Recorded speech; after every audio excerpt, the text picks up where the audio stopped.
Students F3 में हमारा एक नया चैप्टर स्टार्ट हो रहा है, दैट इज कंसोलिडेशन। और आप यूं कह सकते हो कि ये भी आएगा आपका 15 नंबर के अंदर।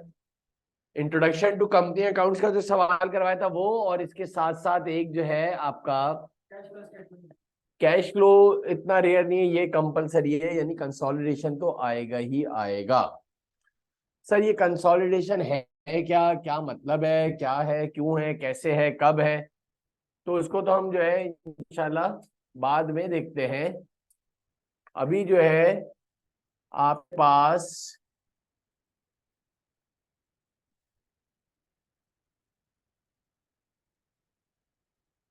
कंसोलिडेशन को स्टार्ट करने से पहले इसका क्या मतलब है, बिल्कुल जीरो से स्क्रैच से स्टार्ट कर रहा हूं मैं ये चैप्टर नया।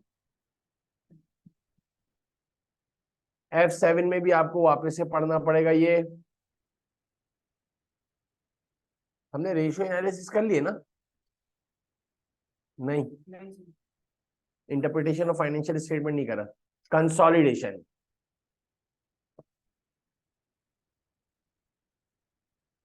introduction to consolidated financial statement.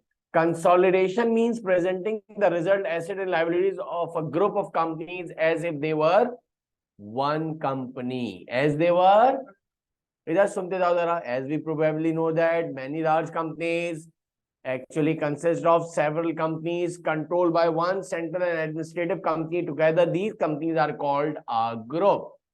आपने नाम सुना होगा, ग्रुप ऑफ कंपनीज। चक्कर क्या है, वो तो आसमानी ग्रुप ऑफ कंपनीज, तो वो तो सिर्फ company with in the Pakistan है ना। ऐसी कुछ कंपनीज है, मल्टीनेशनल कंपनीज हैं जो कि पूरी दुनिया में है। Unilever is the best ever example of a group of company. Brand नहीं है, वो सब अलग अलग कंपनियां हैं। ब्रांड क्या है, जितने ब्रांड इतनी कंपनियां। इनका काम क्या होता है कि भाई, होता यह है कि ये कंपनीज जो है ना, इंडिविजुअल फैक्ट्रीज देखती हैं कि इनके कैसे कैसे प्रोडक्ट हैं, और इसके बाद पूरी फैक्ट्री समेत जो है वो उनसे खरीद लेती है पूरी फैक्ट्री। तो सुनोगे तो समझ में आएगा ना। तुम एक प्रोडक्ट चला रहे हो कराची में 20-30 साल से, बस तुम अपनी कैपेसिटी में चला रहे हो। आपको जैसे ही कोई बड़ी दुनिया की मल्टीनेशनल कंपनी ने आपको जो है अप्रोच किया कि भाई मैं आपका पूरा सेटअप के साथ खरीदना चाह रहा हूं, नाम, प्रोडक्ट, एम्प्लॉय, पैसे लिख कर दे दो इस चेक में। तुम उसके अंदर गुडविल भी लोगे, बोलोगे मैं 30 साल से चला रहा हूं। बोला लिख दो सारे पैसे जितने लिखने, लेकिन याद रख लो इधर से हाथ झाड़ के जाओगे बाहर। आज से फिर अब हम अपने लिहाज से कंपनी चलाएंगे। बस क्या हो जाएगा, उस प्रोडक्ट के पीछे बड़ा सा यू आ जाएगा, यूनिलीवर। यानी इससे क्या पता चला, सुनो, पेप्सी कोला, पेप्सी जो पीते हो, Pepsi Cola is a parent company. Pepsi एक, अरे ब्रांड ब्रांड क्या बोल रहा है, पेरेंट कंपनी है। इसके नीचे बहुत सारे प्रोडक्ट, उसने पेप्सी ने एक कंपनी बनाई या उसको लॉन्च करा या उसको खरीद लिया, वो स्लाइस जूस है, वो अलग ही जगह पे बनता है, पूरी फैक्ट्री अलग है। फिर पेप्सी ने कुरकुरे जो है वो एक्वायर्ड कर लिए, कुरकुरे जो है, जी जी लेज। अब तुम्हारे समझ में आ रहा है? मेरे ख्याल से आज से 30 साल पहले चले जाओ, ये लेस चिप्स जो है मेरे ख्याल से था, लेकिन कोई पूछता ही नहीं था। जाहिर सी बात है, आपके पास इतना पैसा नहीं है जितना ये बड़ी मल्टीनेशनल कंपनीज के पास है। मैं तुम्हें एक एग्जांपल देता हूं, तुम्हें बेहतरीन समझ में आ जाएगा। मैं ये बैक डेटेड बात कर रहा हूं तुमसे 1992। हमारी स्कूल क्लास में एक बच्चा था, हमारा दोस्त था, वो जो है उस 1992 में अपने नाना के साथ जो है वो वतन छोड़ के, 92 की बात कर रहा हूं मैं, और ये जो है दुबई में आजमान में चले गए। इसके नाना जो है वो केमिकल्स का काम करते थे, केमिकल बनाते थे, सर्फ बना लेते थे। ये देखा होगा, ब्लीच बनता है, बोतलों में नहीं मिलता, खुला हुआ जो मिलता है हुसैनाबाद पे और हर जगह मिलता है। वो उसके अंदर मास्टर थे, सर्व भी बना लेते थे, फिर ये आपके पास फिनाइल बना लेते थे, हैंड वॉश और पता नहीं जो जो मिल रहा है। उस 92 में उनको ये सारी चीजें मिलाकर इन्होंने, अजमान ने उस वक्त तो बयान था, सुना है कि कुछ ना रोड थे, सिर्फ जंगल था। ये हमारे जो क्लास फेलो दोस्त था उसको लेके गया, इसके नाना और इसके अब्बा अब्बा, इन्होंने छोटा सा एक, जैसे कि वो सर्फ जो मिलते थे वो बहुत महंगे मिलते होंगे उस जमाने में, अब हम भी खुद छोटे थे, ये अब ये पता चला। तो इसके नाना ने एक लोकल सर्फ जो है एक कंपनी बनाई और एक सर्फ निकाला, और वो मजदूरों के लिए निकाला खास तौर पर, उस वक्त कंस्ट्रक्शन बहुत उरूज पे थी। तो अजमान में इन्होंने एक छोटी सी फैक्ट्री, खुद ही सर्फ बनाते थे, खुद ही पैक करते थे, फिर उसको दिन बकालों पे, जनरल स्टोर्स पे जो है देने जाते थे। आहिस्ता आहिस्ता आहिस्ता आहिस्ता वो सर्फ अच्छी क्वालिटी का था, दूसरे जो है मल्टीनेशनल कंपनी के सर्फ थे उधर, उससे compete करता था, इससे कि बहुत सस्ते दामों में रखा था, 2 रुपए का, 2 दरम का। फिर आहिस्ता आहिस्ता अजमान से दुबई गए, उम्मुल क्वीन गए, रासुल खैमा गए, अलग अलग 7 स्टेट में आहिस्ता आहिस्ता आहिस्ता देने लगे। और आज माशाल्लाह 2000 लोग फैक्ट्री में काम करते हैं। अभी मैं बताता हूँ ना फिर क्या हुआ। अब मैं जब दुबई जाता हूँ तो वो मुझे लेने आता है, ऐसी बड़ी गाड़ी में, ऐसे शहंशाह की तरह लेने आता है कि तुम्हारी सोच है, इतना बड़ा उसका दुबई में माशाल्लाह माशाल्लाह विला है। ये मैं आज 3 साल पहले की बात बता रहा हूँ, मैं गया हुआ था तो मेरे सामने उसको एक कॉल आई। अब देखो ये कंसोलिडेशन पड़ा हुआ था तो इसलिए मुझे समझ में आया, उसके बाद फोन आया, पड़ा वड़ा नहीं, बस काम में लग गए, फुल बिजनेसमैन बन गए, बेहतरीन वाले, बहुत पैसा। यूनिलीवर के कंट्री हेड ने फोन करा उसको, किससे नंबर लिया, कहाँ से आया नहीं पता, बोलता है मुझे आपसे मीटिंग करनी है। बोला ये यूनिलीवर वाला मुझे क्यों फोन कर रहा है, हालांकि उसका सर्फ एक्सेल है, उसका बोनस है, उसका जो है एक और जो सर्फ एक्सेल है और एक दूसरा कौन सा है, एरियल, एरियल, सारे यूनिलीवर के हैं। इसके बावजूद भी उसने कहा यार ये प्रोडक्ट तो ये 20-30 साल से चला रहा है और ये फुल कंपटीशन देता है, और अब तो बड़े बड़े पैकेट में आ गया, एडवर्टाइजमेंट भी लगाने लग गए, बिल बोर्ड भी लगाने लग गए दुबई के अंदर, आहिस्ता आहिस्ता फ्लरिश करते हुए। उस यूनिलीवर के कंट्री हेड, मेरे ख्याल से जो है, मेरे ख्याल से गल्फ का जो हेड था, उसने इसको बुलाया किसी रेस्टोरेंट में, तो मुझे बोल रहा है यार तू भी साथ चलना, ये क्या बोलेगा अंग्रेजी में, मुझसे बात नहीं होगी, क्या कहना चाह रहा है। गया, उसने कहा कि भाई माशाल्लाह बड़ी आपने मेहनत करी है, उनके पास सारी नॉलेज होती है, कब से तुम काम कर रहे हो, सारी इंफॉर्मेशन उसके पास होती है, यानी तुम्हारी कंपनी की इतनी इंफॉर्मेशन तुम्हारे पास नहीं होगी जितनी उसने गैदर करी होती है। और स्टेट वो बोलता है यार आप से मैं चाह रहा हूँ कि आप है ना अपनी पूरी फैक्ट्री, अपना पूरा सेटअप हमें दे दो, 2000 लोगों के साथ है। नाम नहीं लेगा, कंपनी बिल्कुल भाई नाम के साथ ही लेगा ना, नाम क्यों नहीं लेगा, पागल है जो वापस से जीरो से मेहनत करेगा। लेकिन याद रख लो जो भी लिखोगे, इसने कहा बुल्ले क्या करना चाहिए, मैंने कहा ये तो तुम्हारी फैमिली का डिसीजन है पागल, ये मेरे और तुम्हारा थोड़ी है। इधर तुमने चेक लिख के दिया, इसने मिलियन बिलियन धर्म तुम्हें दे दिए, तुम लोग सब तो फारिग हो जाओगे। हाँ वो अलग बात है कि तुम अब उसको बैंक में रख के अब पूरी जिंदगी फिर खाते रहो उससे, कि भाई बहुत मेहनत कर ली, जितने लिखने 50 लाख, 5 करोड़ धर्म लिखने, 10 करोड़ धर्म लिखने, लिख दो। उसने कहा भाई आप अपनी सारी कंपनी की एक वर्थ निकाल लो, लेकिन क्या, जिस वक्त लिख देंगे अली तो फिर झाड़ के बाहर निकल जाओगे बस। तो ये कंपनियां क्या करती है, पहले तो पूरी टेक ओवर करने की कोशिश करते हैं, नीचे की मैनेजमेंट को तो पता भी नहीं होता, उस्मान के ऊपर के डायरेक्टर्स चेंज हो गए हैं, क्या समझ रहे हो, किसी को नहीं पता चलता बेचारे गरीबों को, तो बहुत लेवल की चीज है। तो कंसोलिडेशन में अब वो क्या हुआ, पीछे पड़ गया, आखिरकार बोलता है आप लिख दो, जो पैसे लिखते हैं लिख दो यार। हालांकि सामने वाला तो बिड देता है ना कि भाई मैं इतने में तुम्हारी कंपनी लेना चाह रहा हूँ, तुम दोगे। पहले तो वो बोलता है 1 हफ्ते तक आप खुद असेस कर लो आपका कितने की ब्रांड है, कितने की आप आपके मशीन में कितने का नाम है, कितने का ब्रांड है, कितने का फलाना है, लिख लो, जोड़ लो, फिर मुझे वापस से मीटिंग करेंगे। काफी दिनों तक मीटिंग चलती रहती है, लेकिन याद रख लेना जब आपने दे दिया ना कंट्रोल, तो बस फिर उसकी है बेटा, फिर और कोई आएगा नहीं बीच में। मैं ये कहना चाह रहा हूँ।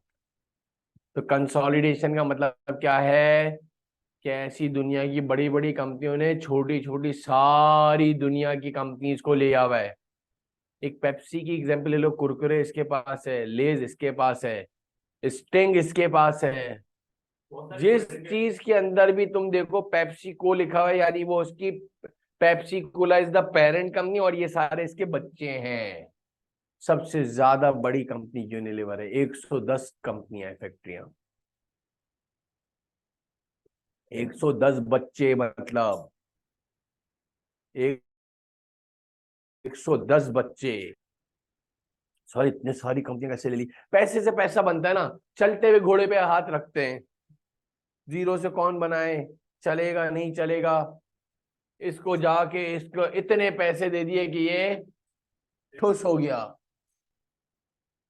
ये 20-30 साल पहले मेरे ख्याल से याद नहीं पड़ता कबीर के, ये लेज जो है चिप्स को इतना चलता था। जैसे ही पेप्सी का शपथ का हाथ पड़ा उसके ऊपर, पेप्सी वाले ने ऐसी एडवर्टाइजमेंट करते हैं, ऐसी एडवर्टाइजमेंट करते हैं। तुम मुझे बताओ, दूर दूर तक कोई कॉम्पिटिटर ही नहीं है लेस का। कुछ थोड़ी बहुत थी, अल्लाह माफ करे, करलीज वगैरह, तो वो भी गायब हो गया। चीटोस उसका है, और सारी चीजें चंकी, क्या होता है पता नहीं, वो क्या बच्चे खाते चीटोस के अंदर ही, सब पेप्सी का है। इतना खतरनाक उसको इन्होंने क्या दे दिया, टफ टाइम, कि अब कोई करीब से भी कोई कंपनी लेके नहीं आता। तो दुनिया की जितनी भी बड़ी बड़ी कंपनीज हैं, उन्होंने सेवरल डिफरेंट कंपनीज को लेके, वो ग्रुप ऑफ कंपनीज कहलाते हैं। क्या कहलाते हैं? ग्रुप ऑफ कंपनीज कहलाते हैं। अब एक काम करो, तब तक ये जरा इसको लिखना स्टार्ट करो तुम। ये एक पेज छोड़ना, पहले सिंगल पेज ना, अभी जो मैं लिखवा रहा हूँ वो लिखिएगा। हाँ, एक सिंगल पेज छोड़ के ये rules of consolidated statement of financial position लिख लो। Rules of consolidated statement of financial position.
Sir ये क्या है, rules of consolidated statement of financial position. जब वाले एक पेरेंट कंपनी दूसरी डिफरेंट डिफरेंट कंपनीज को एक्वायर करती है, अकाउंट एक्सपर्ट ने कहा है कि कंपनी को, अच्छा पेरेंट कंपनी भी कुछ बनाती थी, मैं बता देता हूं मैं आसान करने के लिए। पेरेंट कंपनी कौन है? पेप्सी कंपनी, जो बनाती है पेप्सी, मैरिंडा और सेवन अप। ये एक फैक्ट्री में बनती है पेप्सी। स्ट्रिंग की अलग ही है फैक्ट्री, लेस की अलग है, कुरकुरे की अलग है, एक्वाफिना उनका पानी है, देखा और सुना होगा पेप्सी वालों का, ये फैक्ट्री अलग है, सब एक ही जगह पे नहीं है। तो इन्होंने ये सारी कंपनियां, हो सकता है बहुत सारी कंपनियां इन्होंने जीरो से स्टार्ट करी हो, और हो सकता है इन्होंने एक्वायर्ड करी हो। लेस, कुरकुरे, ये सब तो इन्होंने एक्वायर्ड करी है। क्यों? सामने वाले में इतनी कैपेसिटी नहीं थी, तुम चिप्स चला रहे थे लेकिन वहां पर मार्केटिंग के पैसे नहीं थे। जैसे पेप्सी वाला आया उसने 1 करोड़ रुपए तो मार्केटिंग पे लगा दिए, ऐसा फंड। और जब मार्केटिंग करेंगे तो सेल भी होगी। जी जुनेद जमशेद को ले आए थे और किसमें, और पेप्सी के साथ चलाते हैं। अब जॉइंट है, सारे जो बेचारे साथ साथ काम करने वाले थे वो भी ठुस हो गए, इसलिए चला इतना। फिर देखो ना, एक ही बात पे कायम नहीं रह जाता, देखो हर दफा कोई ना कोई नया फ्लेवर साथ निकालता रहता है टच के साथ। ये क्या है, टुच्चे साथ चेंजेस करता रहता है, इसको पता है। लोग तो खा खा के थक जाएंगे, बोलेंगे अबे यार क्या है, बस हर वक्त यही खाता रहता हूँ। एक तो भूख लगी है तो उस वक्त तो खानी है, लेकिन कुछ ऐसे भी हैं जो भाई बोलते हैं यार फ्लेवर चेंज नहीं हो रहा है यार, मजा नहीं आ रहा। अब देखो ना, ब्लू आ गई है, पता नहीं ग्रीन आ गया, अल्लाह बेहतर जाने, मैं तो खैर नहीं पीता, मुझे नहीं पता। मार्केट में अवेयर होने के लिए मैनेजमेंट बहुत टाइट है, पेप्सी वालों की मैनेजमेंट बहुत टाइट है। सैलरी बहुत जबरदस्त देते हैं पेप्सी वाले, लेकिन काम भी बहुत खतरनाक लेते हैं। सैलरी तो बहुत अच्छी है उधर की, लेकिन सुना है कि सुबह आने का टाइम है, जाने का नहीं है। बहुत टफ टाइम काम लेते हैं, लेकिन पैसे बहुत भरपूर देते हैं, गाड़ी देते हैं, फ्यूल देते हैं, लेकिन काम में 19-20 नहीं चाहिए ऐसे।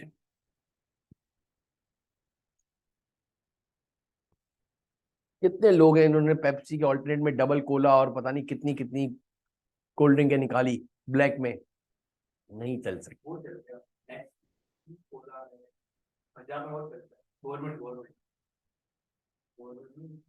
यहाँ तो बिल्कुल नहीं मिलता, पंजाब में।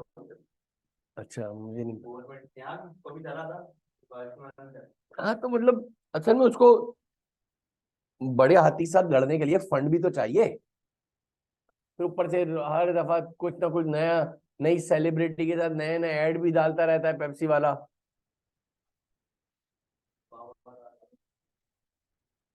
अच्छा मैंने नहीं देखा। अच्छा, मतलब वो इतनी सेल होने के बावजूद भी पीछे नहीं होने देता। मेरा सवाल है, आज अब इसको क्या जरूरत है इतने ऐड चलाने की? कोई आज का प्रोडक्ट थोड़ी है, 1901 का प्रोडक्ट है, चला रहे हैं। यही गलती रूह अफ़ज़ा ने करी थी। एक एक्स्ट्रा बात कर, रूह अफ़ज़ा सिर्फ एक ही मशहूर था, ये पेप्सी वेप्सी भी नहीं पी जाती, सिर्फ रूह अफ़ज़ा। लेकिन देखने वाला, रूह अफ़ज़ा ने जगह छोड़ी तो जामे शीरी पैदा हुआ ना।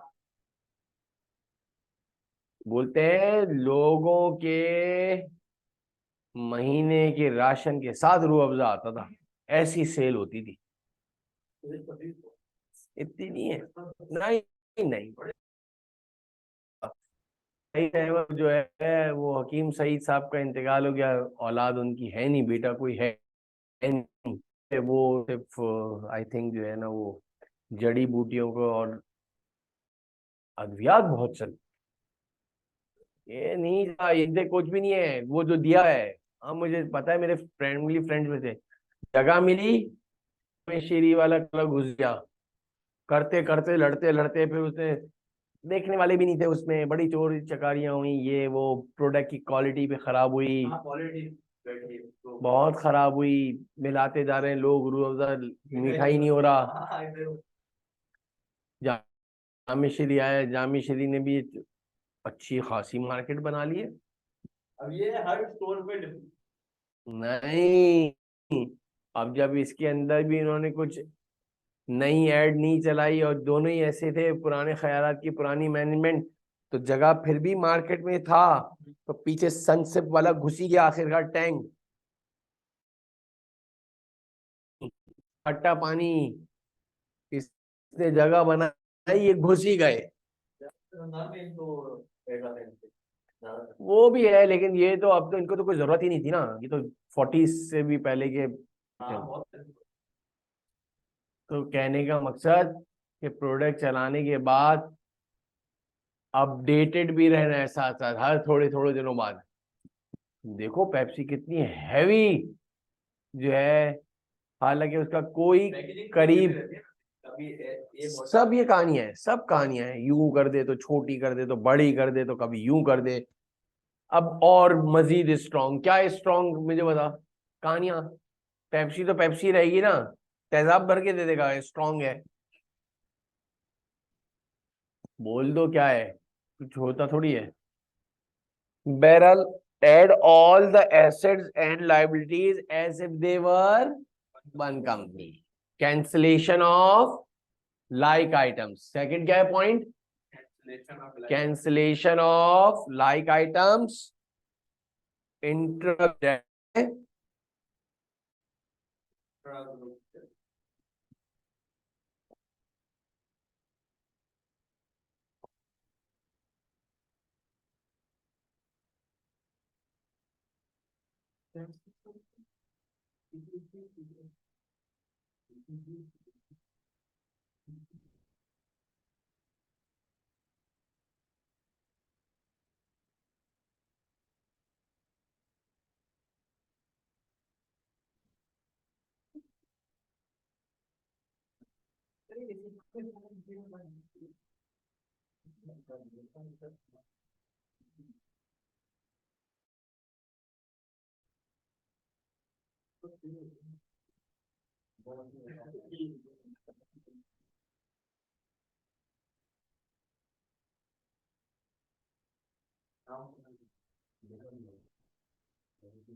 अच्छा जी, थर्ड क्या है बताओ जरा, पढ़ो। गुडविल,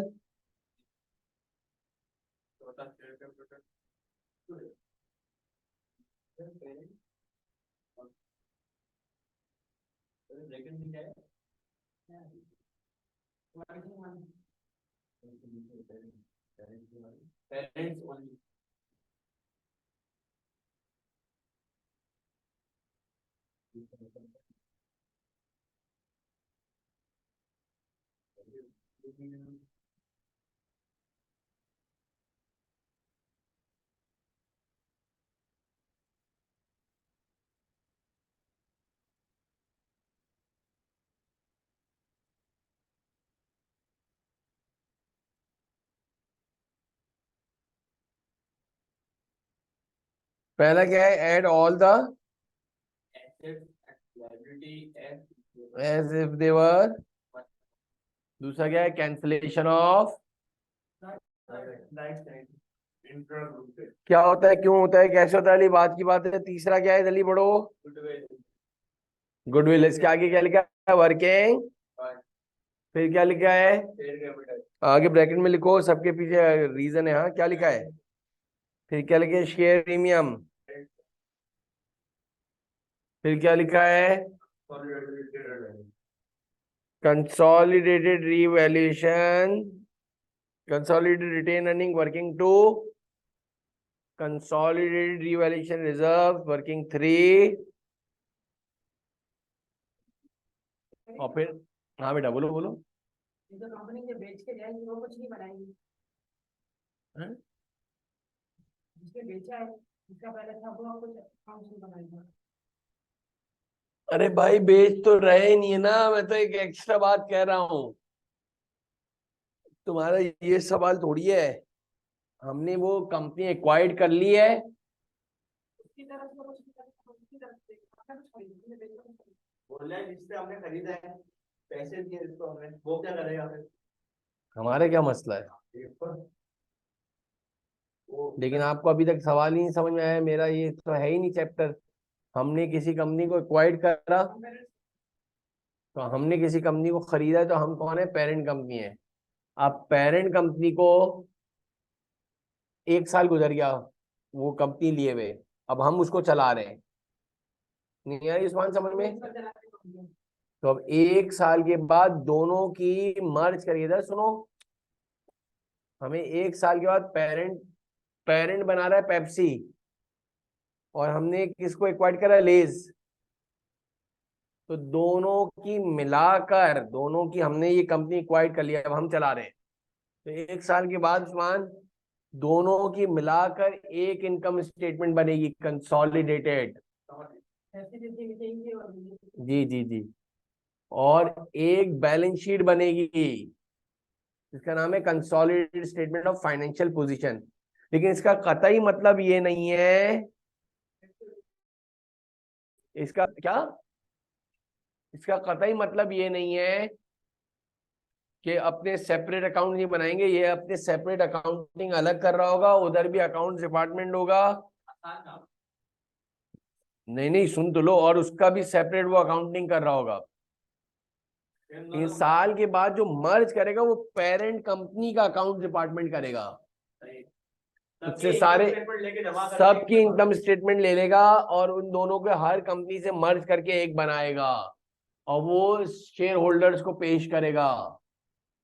कौन से शेयर होल्डर्स? जिनके पास पेप्सी के शेयर्स हैं, कि देखो हमने एक और कंपनी भी खड़ी कर दी। अभी भी नहीं समझ में आ रहा? जो पेप्सी के शेयर होल्डर्स हैं, पेप्सी वाला इतने पैसे वाला हो गया कि वो अब कंपनियों पे कंपनियां क्वाइट करे जा रहे हैं। तो जितनी कंपनियां ले लेगा, सारी कंपनियों के साथ सेपरेट सेपरेट सेपरेट कंसोलिडेटेड बनाएगा। ये रूल है। तो वो रूल जो है वो ये है कि जब बैलेंस शीट बनाएगा तो ये रूल्स फॉलो किए जाएंगे, ये वाले रूल्स फॉलो किए जाएंगे। लेकिन मैं जो बात कह रहा था, अभी तक मेरी बात पूरी नहीं हुई। मैं आपसे अर्ज कर रहा था कि दोनों के सेपरेट अकाउंट डिपार्टमेंट अलग होंगे, दोनों अपनी बुक्स ऑफ अकाउंट सेपरेट तो बनाते ही बनाते हैं, लेकिन जो कंसोलिडेटेड है वो कौन बनाएगा? पेरेंट्स कंपनी का अकाउंट डिपार्टमेंट। उससे सारे फाइनल अकाउंट्स मंगवा लेगा। क्या क्या मंगवा लेगा? पूरी फाइनेंशियल स्टेटमेंट्स, इनकम, पूरी financial statements, income statement, statement of changes in equity, statement of financial position, cash flow और नोट्स टू द अकाउंट मंगवा लेगा। कौन मंगवाएगा? और फिर अब रही बात एक और, दोनों को सिर्फ अकाउंटिंग एक्सपर्ट जगह 3 चीजें मर्ज होके बनेगी, एक पेरेंट और सब्सिडरी की। एक इनकम स्टेटमेंट मर्ज होके बनती है, स्टेटमेंट ऑफ चेंज इक्विटी दोनों की अलग अलग ही रहती है, वो मर्ज नहीं होती। स्टेटमेंट ऑफ फाइनेंशियल पोजीशन मर्ज के बनती है। पूरी बात पहले सुनो। स्टेटमेंट ऑफ कैश फ्लो दोनों की मर्ज होके बनती है, और नोट्स टू द अकाउंट दोनों के सेपरेट बनते हैं। 3 स्टेटमेंट और 2 मर्ज। 3 कौन कौन सी मर्ज होती हैं? इनकम स्टेटमेंट, बैलेंस शीट और स्टेटमेंट ऑफ कैश फ्लो। हमारे F3 के अंदर, हमारे ACC में सिर्फ 2 चीजें मर्ज करने का बताया है, एक इनकम स्टेटमेंट और कैश फ्लो। हमारे कोर्स का हिस्सा नहीं है। नहीं यही बात समझ में? दोनों की जो अकाउंट डिपार्टमेंट है पेरेंट्स कंपनी का, वो बैलेंस शीट निकालेगा किसकी? पेप्सी की। और बैलेंस शीट रहेगा किसकी? लेस की। दोनों को मिलाकर एक बनाएगा कंसोलिडेटेड। पढ़ो जोर से। उसमें ये 8 रूल अप्लाई होंगे। क्या है पहला? As if they were. Second, intra group debts क्या है क्या नहीं, ये बात की बात है। फिर तीसरा, चौथा, पेरेंट्स ओनली क्या है, शेयर्स प्रीमियम,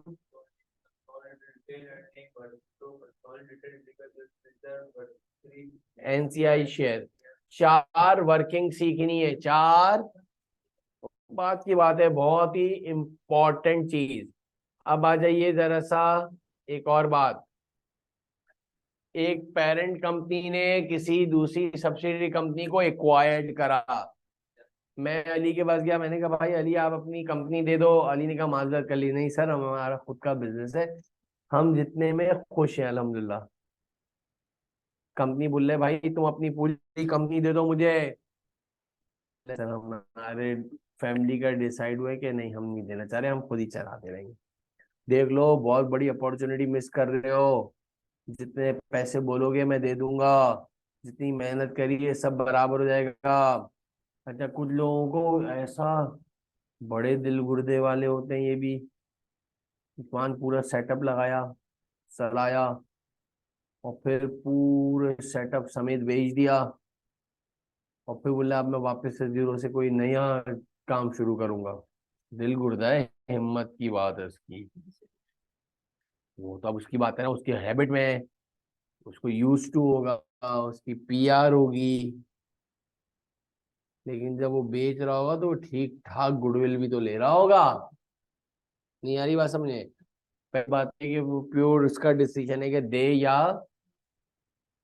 लेकिन इधर क्या लिखा है जरा आगे देखो, मोर देन 50, 10% 50% एक्वायर्ड करागा। 50% से ज्यादा शेयर तुम तो देना चाह ही नहीं रहे हो। अब मिसाल के तौर पे तुम्हारे टोटल शेयर्स हैं 5 लाख शेयर्स हैं, तुम तो कंपनी देना ही नहीं चाह रहे हो। तो मैंने कहा तुम एक काम करो, 60% शेयर दे दो।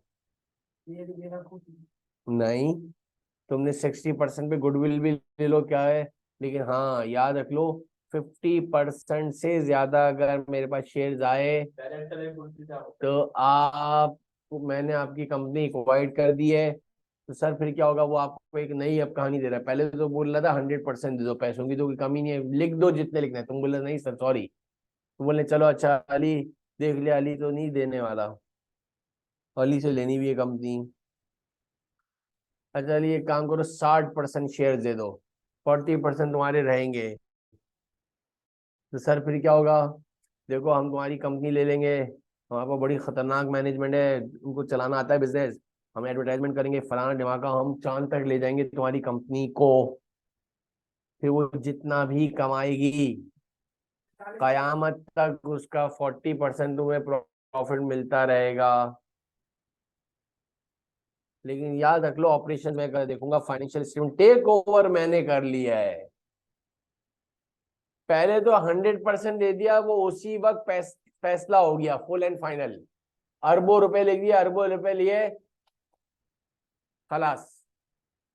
नहीं आई बात समझ में? लेकिन उस्मान ने कहा नहीं सर एक काम करता हूँ, 30% अपने पास ही रखता हूँ, 70% शेयर दे देता हूँ, ठग काम करते। 70% के भी खूब ठीक ठाक पैसे लेगा, करोड़ अरबों रुपए में। और पूरी जिंदगी जब मैं कंपनी चलाऊंगा, अच्छा मैं बिल्कुल डिफरेंट स्टाइल से चलाऊंगा, मल्टीनेशनल कंपनी है, तो उसके जो प्रॉफिट्स आएंगे हर साल, 30% मिलेगा। जाहिर सी बात है तुमने पैसे ले लिए ना, समझ आ रही है नहीं कबीर? अब 80% दे दिए तो 20% मिलेंगे। तो यही हुआ है, पेरेंट कंपनी ने सब्सिडरी कंपनी को, अगर वो दे नहीं रहा कंपनी, अच्छा अगर 50-50 है तो फिर अभी तक कंपनी टेक ओवर नहीं हुई है, इसलिए कि दोनों के डिसीजन चलेंगे। उसने बोला नहीं भाई अब यूं नहीं यूं काम होगा, यूं नहीं यूं काम होगा, और उसने कहा नहीं यूं नहीं होगा। तो हक में तो सिर्फ एक ही सही है, 50-50 पे फिर पंगे होंगे। वैसे 50-50% पे रखते नहीं है, एक कोई डिसॉल्व हो जाता है और एक ले लेता है कंपनी। तो जब क्या लिखा है 51 से लेकर ग्रेटर देन 50% शेयर रिक्वायर्ड हुआ तो कंपनी एक्वायर्ड हो गई, डायरेक्टर्स चेंज हो गया, वो चलाएगा। लेकिन एक और बात बता दूं मैं, जब 60% शेयर मैंने अली की कंपनी में ले लिए कबीर, तो अब अली के पास राइट नहीं है कि वो कभी फिजिकली आके बोले कि यार मैं अपनी फैक्ट्री में जरा बैठ सकता हूँ बाहर। हालांकि अली यूं करके आए 40% तो मेरे है ना, 40% है लगे हुए अभी पैसे मेरे, ना ये फिजिकली उसका विजिट कर सकता है, और सबसे खतरनाक बात, वो ना फाइनेंशियल स्टेटमेंट देख सकता है। यानी आके पता लगा अकाउंट डिपार्टमेंट में घुस गया, बताओ जरा हिसाब बताओ क्या चल रहा है। वो ईयर एंड पे जो फाइनेंशियल स्टेटमेंट्स आते हैं ना शेयर होल्डर्स के यहाँ, इस तरह तुम्हारे घर पर आएंगे। कुछ बात समझ में आई नहीं आई? यानी किसी दिन बोर हो रहे हो तो बोले चलो यार मैं अपनी फैक्ट्री चले जाता हूँ, तो तुम्हारी फैक्ट्री नहीं है, अब तुम्हारी उसमें सिर्फ क्या रह गई है, इन्वेस्टमेंट। जो इन्वेस्टमेंट है वो लेस देन है सामने वाले की उसमें। तुमने पैसे ले लिए ना भाई, तुमने बैंक में रखे हुए करोड़ों अरबों रुपए। कोई पूछे तो अली से ये कहाँ से आए, बोलेगा 70% शेयर बेचा है। कुछ बात समझ में आई है नहीं आई है? तो अब इधर देख लो, 5 लाख शेयर से तुम्हारे पास थे, अगर मैंने उसमें से 70% ले लिए और 30% तुमने अपने पास रखे, तो इसके अंदर क्या हो गया है कि ये कंपनी जो है सब्सिडरी कहलाएगी। 50% ज्यादा शेयर हो गए तो वो मेरी सब्सिडरी कहलाएगी, और अब वो कंपनी मैं चलाऊंगा। एक और बात, पेरेंट कंपनी ने बहुत सारी कंपनियां एक्वायर्ड करी हुई है, सबकी अलग अलग परसेंटेज हो सकती है, फिक्स नहीं है कि सबको 70% लिया है। वेरी गुड बेटा, पहली मर्तबा अच्छा जवाब दिया तूने। हर कंपनी में शर्त क्या है कबीर, वो हमारी सब्सिडरी बनेगी जब। वेरी नाइस मेरा बच्चा, वेरी गुड। इधर देखो, ये इस तरह पढ़ा करो, थोड़ा खुद अपना भेजा भी लगाया करो। वो क्या करेगा, अरे तेल लेने क्या, हमें क्या पता क्या करेगा। पेरेंट्स कंपनी में अकाउंट डिपार्टमेंट है, वो income statement, balance sheet, statement, financial, cash flow, notes to account बनाएगा। सब्सिडरी वाला भी बनाएगा। दोनों के अलग अलग अकाउंट डिपार्टमेंट है, उसको सबके खर्चे भी हैं, उसके खराजात हैं, सब कुछ ऐसे ही चल रही। सबसे बड़ा फायदा यह है कि चलते हुए घोड़े पे कदम रखना है। कल आके ये नहीं सोचना अली को कि सेल होगी या नहीं होगी। क्यों? कस्टमर्स को पता ही नहीं है कि ऊपर ऊपर से मैनेजमेंट चेंज हो गई है। बेचारे नीचे के मैनेजर्स को भी नहीं पता होता, वो तो कई महीनों तक देखे यार ये साहब अब बहुत आ रहे हैं यार, और बता के भी नहीं जाते। किस तरह बताते हैं यार, वो जो पुराना ओनर है उसने बोला यार आप है ना अपनी मैनेजमेंट को बताइएगा नहीं कि यार कि है ना मैंने कंपनी बेच दी है या मैं जा रहा हूँ, नहीं समझे। अब उसको बताना भी नहीं है, बोला मैं थोड़े सा अरसे के लिए जो है ना मुल्क से बाहर जा रहा हूँ। अब नीचे मैनेजरों को क्या पता कि कहाँ जा रहा है, नहीं आई बात समझे। और अब आप है ना, ये आप इनको सारा हिसाब किताब और इनकी अब चलेगी, या ये जो कहेंगे वो आप करिएगा। फिर 1-2 साल हो गए तो ऐसा ऐसा उस बंदे ने बोल दिया भाई ये कंपनी तो मैंने उसी वक्त ले ली थी। लेकिन बहरहाल लोग तो खुद समझ जाते हैं। वो आ ही नहीं रहा, डाइल्यूट हो गया, वो पता ही नहीं है, जो हर साल आता था 20 साल से आ रहा था, अचानक गायब हो गया। सारे पढ़े लिखे हैं ना। अब उसमें नीचे मजदूर जो है तबका, उसको तो पता भी नहीं चलता। उसकी बात नहीं, कोई मैनेजर मैनेजर लेवल का बता दे कि कोई है नहीं है, फिर वो अपनी नए इनोवेशन लेकर आता है, जो नया बंदा आता है, नहीं यार इसको इस पैकिंग में लेकर आओ यार, ये अच्छा नहीं लग रहा। अब मेरा सवाल ये है कि जब मैंने कंपनी क्वाइट करी और एक में चलती हुई 20 साल पुरानी कंपनी चला रहा हूँ तो उस्मान मेरा पर्सनल ओपिनियन ये है कि जो चीजें चल रही है वो तो सही है, जिसके अंदर बेहतरी करनी है उसी को करूंगा, सबको थोड़ी छेड़ दूंगा। तो फायदा क्या हुआ फिर लेने का? कबीर समझ में आ रहा है? वो पैसे मिलियंस और बिलियंस ये इसीलिए हैं कि कल से वो जब सेल होगी ना तो आहिस्ता आहिस्ता मेरे पैसे रिकवर हो जाएंगे। तो ये क्या है? अब इधर देखो, समझ आ गई बात या नहीं? अब इसके अंदर मैं एक और चीज बोलूंगा।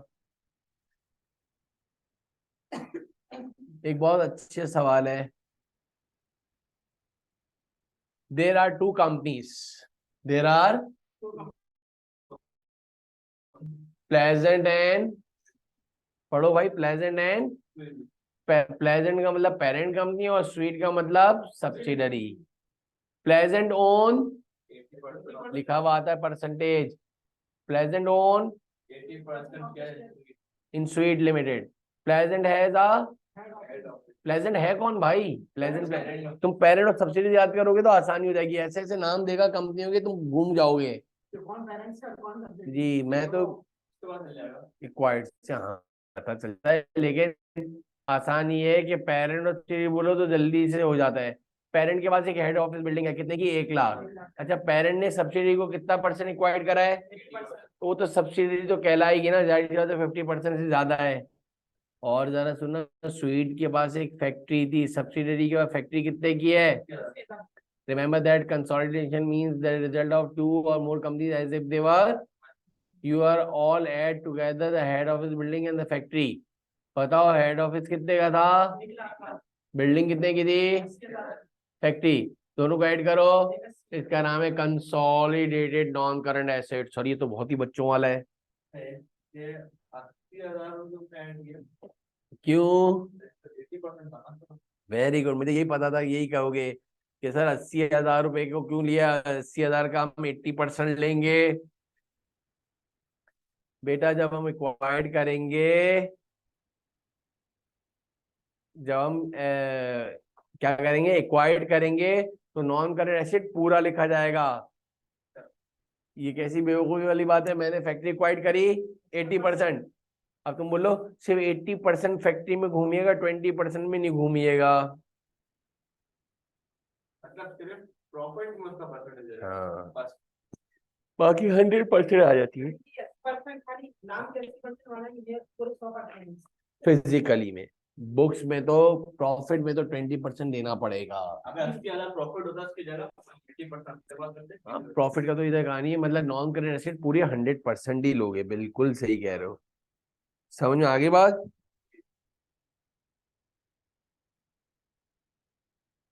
क्लियर हो रही है बात या नहीं? देखो इसने लिखा भी है, इसका नाम क्या हो गया, कंसोलिडेटेड नॉन करंट। अब आगे देखना क्या लिखा हुआ है, intra group debts. Intra group,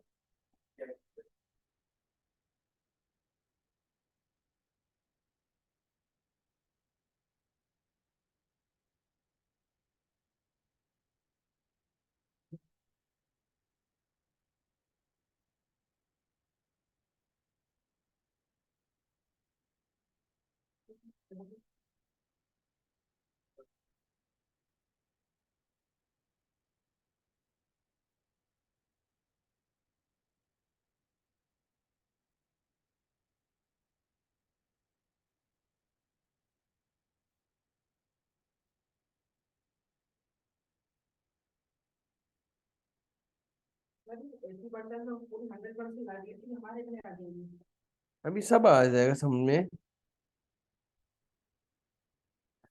आगे बढ़ते हैं सर, तो फिर क्या हुआ, इधर तक क्लियर है? इंट्रा ग्रुप डेट्स को समझा रहे हैं, क्या बोल रहे हैं? Suppose pleasant has receivable of 40,000। Pleasant कौन है? पेरेंट कंपनी को कस्टमर से कितने पैसे लेने, पेरेंट्स का कंपनी को अपने कस्टमर से कितने पैसे लेने, और सब्सिडरी ने भी माल बेचा होगा, लेज भी बेची होगी, कितने की? उधार पे 30,000। आगे सुनो क्या बोल रहा है, included in the receivable of, जो प्लेजेंट को 40,000 रुपए लेने ना, उसमें से 5,000 रुपए तो स्वीट से ही लेने हैं। क्या हूं? यानी पेप्सी वाले ने 5,000 की पेप्सी लेस को बेच लेस को बेची है, अपनी ही कंपनी को माल बेचा है।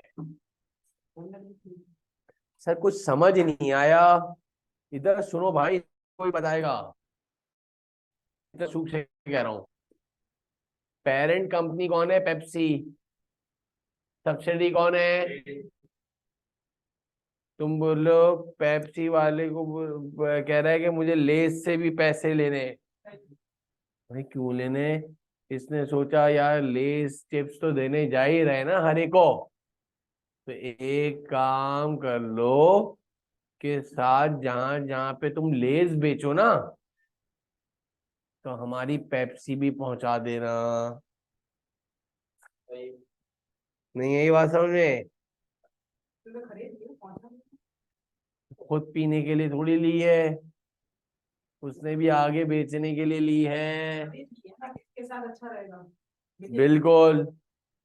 और लेज वाले ने बोला कि जहां जहां आप पेप्सी बांटने जाओ तो हमारी लेज भी ले जाना। आपस में भी एक दूसरे को माल बेचते हैं। ये पहले सब्जी देती नहीं थी, अब सब्जी जब इन चीजें हुई है क्या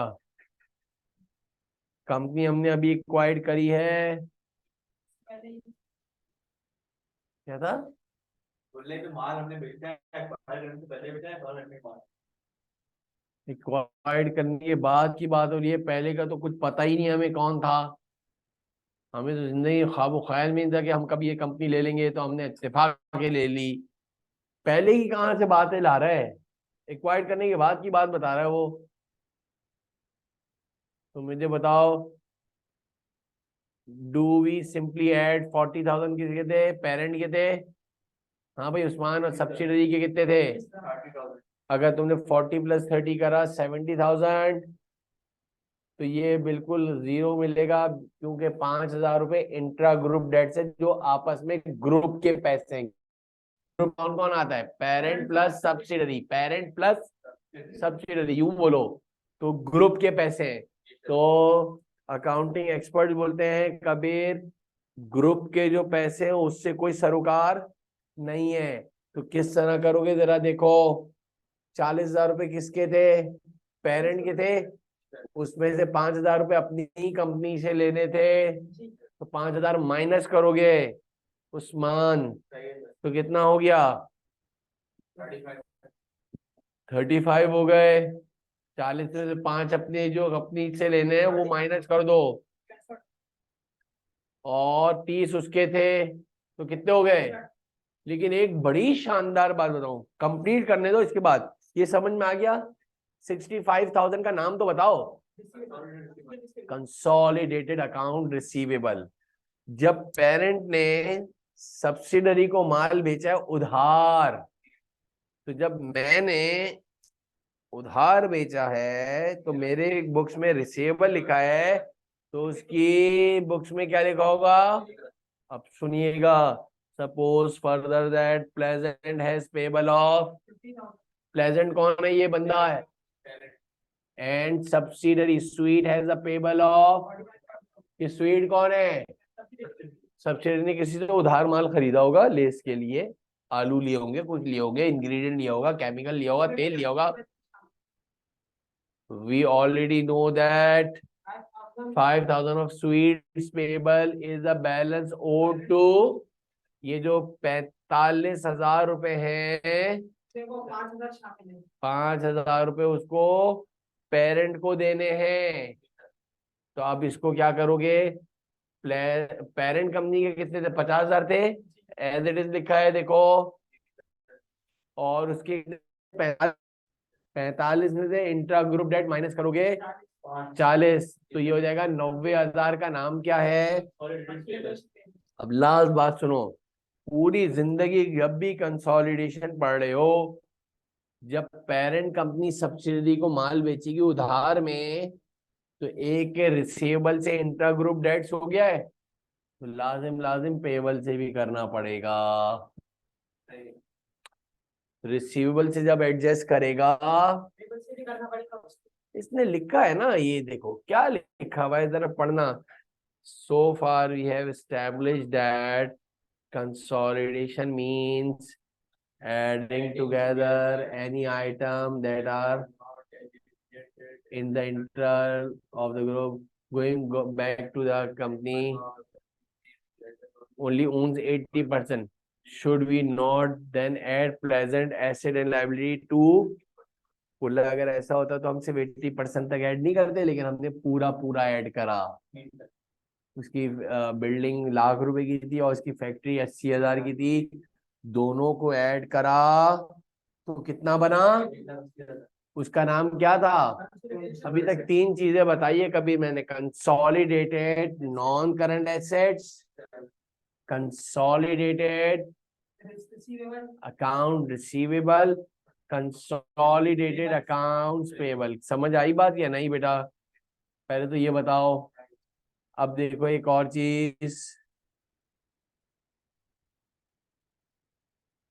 ये करके बताओ। देखो एप्पल को, क्वेश्चन है एप्पल को 60% ऑफ पेयर कंपनी कौन है? और Apple has non current asset of and pair has non current asset of. आप दोनों को ऐड करके लिख देना है, कोई परसेंटेज नहीं लेना, सिंपल 80 प्लस। अगर तुमने ये करा, एप्पल के 80 लिए और 50,000 60% लिया, उसका 0 आएगा। ट्रू या फॉल्स लिखा हुआ आएगा, तुम फॉल्स को टिक कर देना अगर ये ऐसी कैलकुलेशन हो। हमारा क्या आंसर आ रहा था? 1,30,000। वेरी गुड बेटा। जहां पे एक्टिव होना होता है वहां पे होते नहीं हो अली, बाकी फालतू फालतू सवाल सारे कर लेते हो। सवाल लो सही नहीं होगा। इसका नाम क्या बताया तुमने? क्या नाम है उस्मान? Consolidated non current. इसका नाम कबीर, समझ आ गया है? कंसोलिडेटेड, हाँ।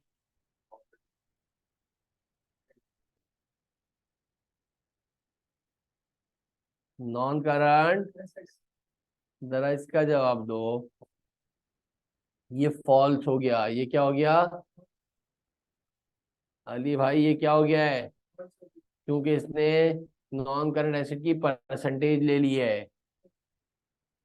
असल आंसर क्या है? हमारा भी 31 आ रहा था या नहीं? क्वेश्चन नंबर 2 पढ़ना। एप्पल को own 60% of company Apple has receivable of 50,000 and pair has receivable of 40,000 pairs ओज एप्पल। 10,000। पेयर को 10,000 रुपए किसको देने? एप्पल को। यानी इसका मतलब हुआ एप्पल ने माल बेचा है किसको?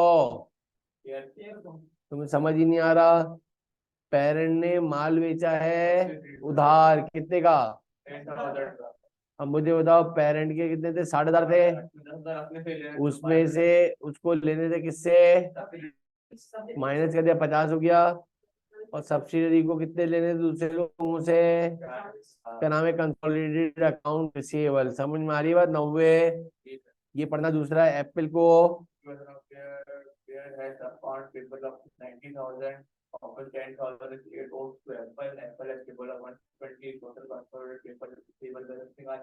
एप्पल को ओन 60% ऑफ पेयर को। Pair has account payable of 90,000। Pair कौन है? पेरेंट कंपनी नहीं, पेयर सब्सिडरी है। और एप्पल कौन है? एप्पल के अकाउंट पेबल 1,20,000 के थे। समझ में आ रही बात? वो पूरे ऐसे ही ले लिए एप्पल वाले। एप्पल कंपनी कौन सी है भाई? तुम्हें समझ में आ रहा है कबीर? और पेयर के 90 जो थे, उसमें से 10,000 माइनस कर दे तो कितना आ गया? तो दोनों को ऐड करो, ये क्या आ गया? Consolidated accounts payable. अल्हम्दुलिल्लाह। समझ आ गया नहीं आया? ये जरा अली कंट्रोल की डेफिनेशन पढ़ना। Control The power of govern the financial and operational policies of the entire US to obtain benefits from SNP. चलो आगे बताओ। द पावर ये कंट्रोल करती है financial operation. to obtain balance profit period of activities.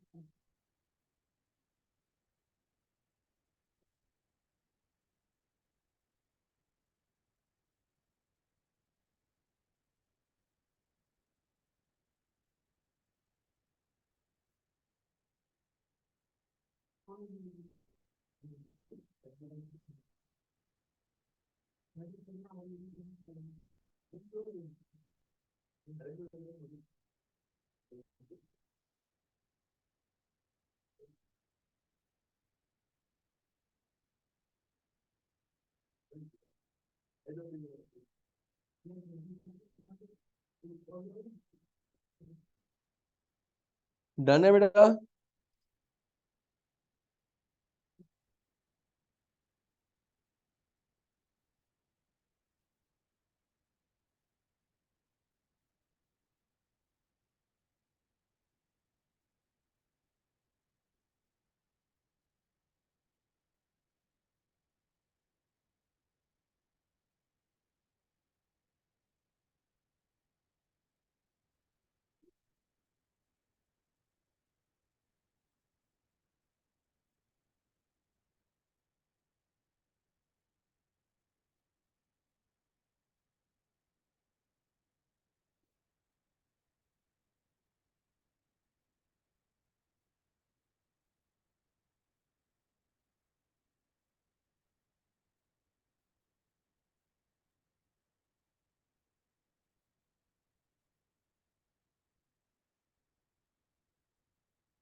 Done बेटा? Subsidiary की definition पढ़ो।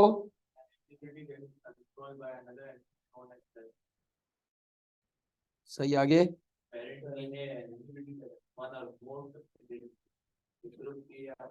An entity that has one or more subsidiary group all subsidiaries. Consolidated financial statement of a group present as those of a single economic entity. Non controlling बात की बात समझ में आएगी। चलो जरा सा आगे बढ़ते हैं, जरा सुनिएगा। वो प्रिंसिपल आपको पढ़ा दिए थे, क्या था ये? एक सवाल जरा सुनिएगा, ये अच्छा सवाल है, जरा देखना।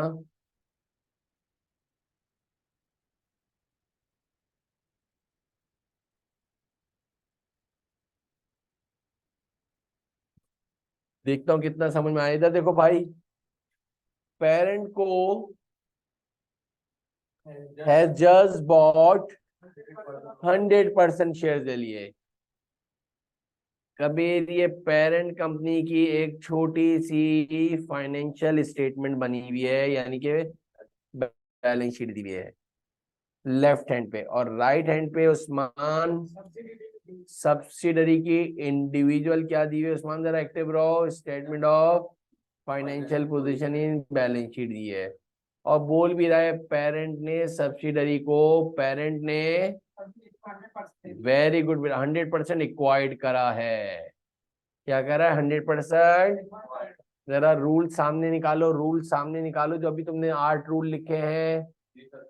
अब देखना जरा, इसका सबसे बड़ा एक क्या नाम है अली, सबसे बड़ा एक प्रूफ, ये पेरेंट कंपनी की सेपरेट बैलेंस शीट है।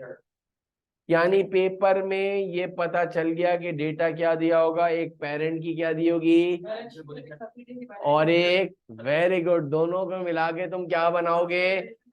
वेरी गुड, ये बनी हुई कंसोलिडेटेड स्टेटमेंट ऑफ, मिलाकर पी एंड को, हमारा टॉपिक। जरा देखो एक मिनट, एसेट की हेडिंग डली हुई है। अब प्रूफ बता रहा हूँ अली, छोटी छोटी चीजों को गैदर करते रहना, पढ़ना जरा क्या लिखा हुआ है पेरेंट की इन्वेस्टमेंट में। एसेट्स हैं 50। एक सेकंड होल्ड करो।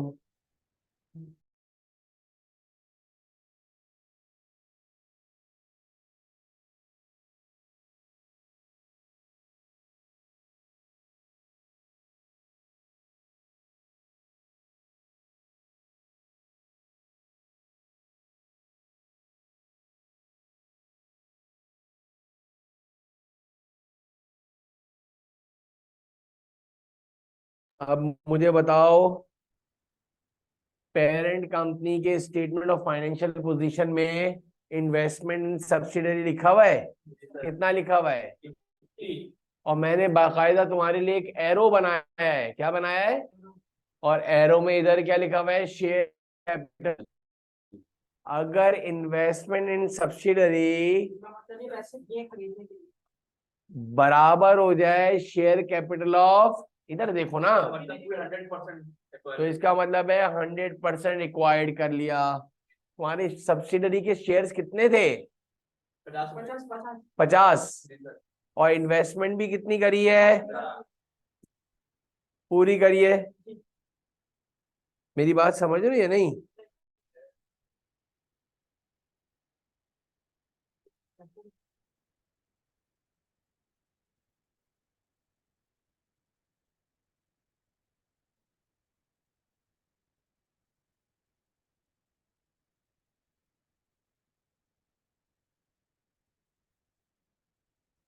तो मेरा सवाल ये है, एक्वायर्ड की परसेंटेज वैसे तो इस सवाल में 100% दी हुई है। एक्वायर्ड की परसेंटेज क्या है? इन्वेस्टमेंट इन सब्सिडरी, परसेंटेज निकालने का फॉर्मूला बता रहा हूं, investment in divided by share capital of. तो जरा बताओगे 50/50 मल्टीप्लाई बाय 100, 100% कंपनी एक्वायर्ड कर दी। Have you got my point? अब जरा सुनना, रिसीवेबल कितने पेरेंट्स के?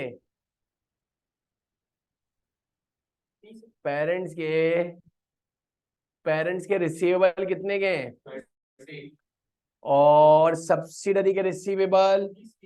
बहुत आसान है मेरा बेटा, 30 और 20 को जमा करो, 50 लिख दिए। आपस वाला वेरी गुड, आपस में एक दूसरे को माल नहीं बेचा, शाबाश, खुश कर दिया। आगे देखो सर, और कुछ है? इधर नहीं है। सब्सिडरी के बाद कैश है, पेरेंट के बाद कैश अवेलेबल, तो 0 + 30। अगर इसके पास भी होता तो दोनों को प्लस कर देता। कैश उसके पास था, इसके पास नहीं था। आगे बढ़ो, इसके बाद क्या हेडिंग डालोगे? Equity and liabilities. क्या हेडिंग डालोगे? इक्विटी एंड लाइबिलिटीज में हेडिंग डालोगे। और इक्विटी एंड लाइबिलिटीज में लिखा है तुमने शेयर्स कैपिटल, क्या हेडिंग डाली है? और इसके आगे आपने क्या लिखा है? Parents only. क्या लिखा है? तो पेरेंट्स ओनली के अंदर आपके पास ऊपर जाके जरा मुझे बताओगे, शेयर्स कैपिटल पेरेंट्स ओनली का कितना दिया हुआ है? 80 जो है एज इट इज लिख दोगे। उधर लिखा हुआ था कि सिर्फ पेरेंट्स ओनली आएगा। सर ये वाला शेयर कैपिटल याद रखना, ये शेयर कैपिटल जो है कैंसिल आउट हो जाता है इन्वेस्टमेंट इन सब्सिडरी से। लिखा हुआ है, नोट करके double star, this is the company shares capital only, the subsidiary share has been cancelled, share capital is cancelled out, investment in subsidiary से cancel हो जाता है। मजे की बात देखो, मेरे पास कैश इसका नहीं था, इसका था 30, 0 और प्लस 30 कितना हुआ? 80 हो गए। टोटल एसेट्स कितने के हो गए? टोटल एसेट्स कितने के हो गए? 80। और अगर मजे की बात देखना, लास्ट आज का शेयर कैपिटल भी कितना है? पेरेंट्स ओनली का 80। और ये आपकी consolidated statement of financial position बन गई। ये तो एक टुकड़ा है, आहिस्ता आहिस्ता बढ़ता जाएगा। आप बोलो सर ये तो बहुत ही बच्चों वाला है। सर फिर वो कहाँ जाएगी क्या इन्वेस्टमेंट? कैंसिल हो गए ना? इन्वेस्टमेंट किससे कैंसिल हुई? शेयर कैपिटल, पूरी बात बोलो, शेयर कैपिटल ऑफ सब्सिडरी से। समझ आई बात? लेकिन इसमें तो इन्वेस्टमेंट सब्सिडी लिया 50 और कंपनी भी एक ही दी गई। अगर इन्वेस्टमेंट सब्सिडी होता तो कैसे हो सकता? वो तो फिर गुडविल है ना, वो तो अभी नहीं है। अभी तो सिंपल सवाल से आहिस्ता आहिस्ता स्टार्ट कर रहे हैं। इससे टेंशन नहीं लो, अभी 50-50 इक्वल आ रहा है। समझ में आई बात या नहीं? आगे केस 2 सुनना। ये हो गया, ये क्या बन गई? ये कंसोलिडेटेड। उसको सब गोली मारो, वो सब आगे बहुत आगे तक डिटेल में है ना, परेशान क्यों हो रहे हो? आ जाओ इधर तक। एक और, parent company has just bought, आ जाओ नया काम 80%। of shares of subsidiary company. Below are the financial statements of position of both companies. एक तरफ उल्टे हाथ पे क्या बनी हुई है, सीधे हाथ पे क्या बनी हुई है, एग्री करते हो या नहीं? अब मुझे एक सवाल का जवाब दो, इन्वेस्टमेंट इन सब्सिडरी कितना लिखा हुआ है? और नहीं, और शेयर कैपिटल कितना है? पूरा एक्वायर्ड नहीं, यानी और करके भी देख सकते हो, 40/50 मल्टीप्लाई बाय 100 करके देख लो। 40/50 मल्टीप्लाई बाय 100 कितना आ रहा है मेरे बच्चे? अब देखना, रिसीवेबल इधर करके बता, रिसीवेबल बताओ 40 है, उधर रिसीवेबल कितना है? 40 + 20 60। कैश कितना है? और इसके पास नहीं है, 0 + 30 तो 90 हो गया। 0 + 30 कितना हो गया? 90 हो गया। लायबिलिटीज एंड इक्विटीज में आ जाओ तो शेयर कैपिटल कितना है?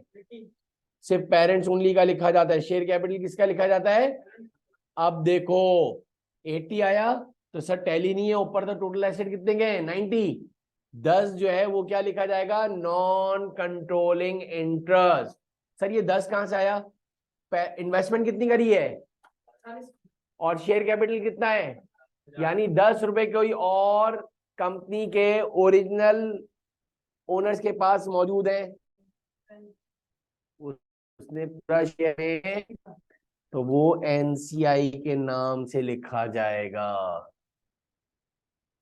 जिसके ऊपर हमारा कंट्रोल नहीं है। 80% पे तो हमारा प्रॉफिट के लिहाज से बात कर रहा हूं मैं बार बार, ऑपरेशन तो पूरे हम संभालेंगे, कंपनी पूरी हम संभालेंगे। हाँ समझाओ क्या बोला? कितनी उसने इन्वेस्टमेंट करी है? उससे सिर्फ शेयर कैपिटल कैंसिल होगा, उससे ज्यादा जो शेयर कैपिटल होगा वो एनसीआई के नाम से जाएगा। वो किसके नाम से जाएगा? एनसीआई के नाम से जाएगा। आज के लिए इतना ही काफी है, इंशाल्लाह फिर नेक्स्ट क्लास में इससे आगे की बात करेंगे। क्लियर हुई बात? मैंने ये भेजी हुई है कॉपी ना, उसमें से देख भी लेना वापस।